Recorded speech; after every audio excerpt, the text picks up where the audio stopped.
నా ప్రియ సహోదరి సహోదరులారా, బైబిల్లో మృతవస్థ లేకపోతే డెడ్నెస్ అనేది దేనితో పోల్చబడింది? చాలా స్పష్టంగా అనేక వచనాలు చెప్తున్నాయి, కానీ నేను మీకు కొన్నింటిని జ్ఞాపకం చేస్తాను. ఒకటి, పాపము అనేది ఒక మనిషి చనిపోయాడు, లేకపోతే సిన్ అనేది డెడ్నెస్ తో ముడిపెట్టబడినటువంటి విషయముగా నూతన నిబంధన మనకు బోధిస్తోంది. మీరు లూకా 15వ అధ్యాయం 24వ వచనాన్ని చదివితే ఆయన అంటున్నాడు, ఈ నా కుమారుడు చనిపోయి మరలా బ్రతికెను, తప్పిపోయి దొరికెను.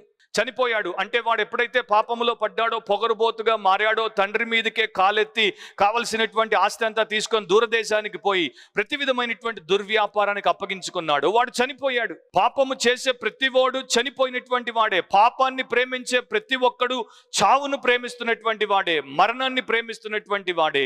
ఈ రోజున నీవు ఒక క్రిస్టియన్ గా, బార్న్ అగైన్ బిలీవర్ గా, బ్యాప్టైజ్డ్ బిలీవర్ గా, స్పిరిట్ ఫిల్డ్ బిలీవర్ గా నిన్ను నీవు ఎంచుకొని ఇతరుల కారకంగా సాక్ష్యం ఇస్తూ ఉన్నా కూడా నీ లైఫ్ లో, నీ హృదయంలో పాపము ఏ రూపంలోనైనా ప్రేమించబడితే నీవు చావుకు దగ్గర అవుతున్నావు.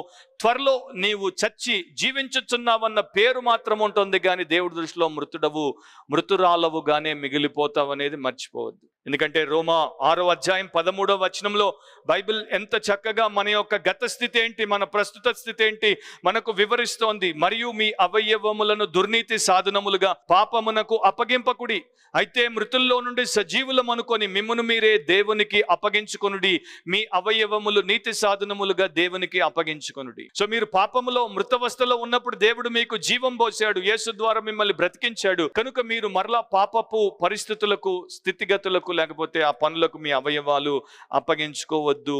మీరు మృతుల్లో నుండి తిరిగి లేచిన వారిగా ఎంచబడండి. 1 తిమోతి 5వ అధ్యాయము 6వ వచనం ఇంకా చాలా స్పష్టంగా ఈ యొక్క సంఘ స్థితిని ఈ రకంగా మనకు చూపిస్తోంది. సుఖభోగములు యందు ప్రవర్తించున్నది బ్రతుకుచుండియు చచ్చినదై ఉండును.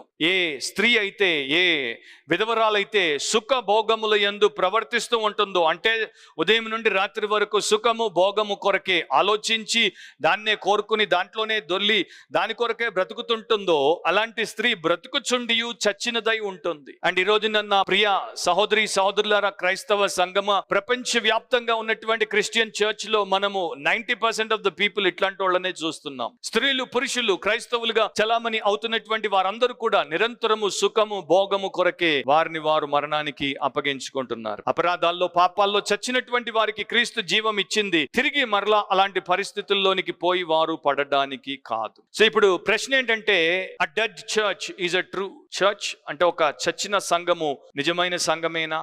కాదు.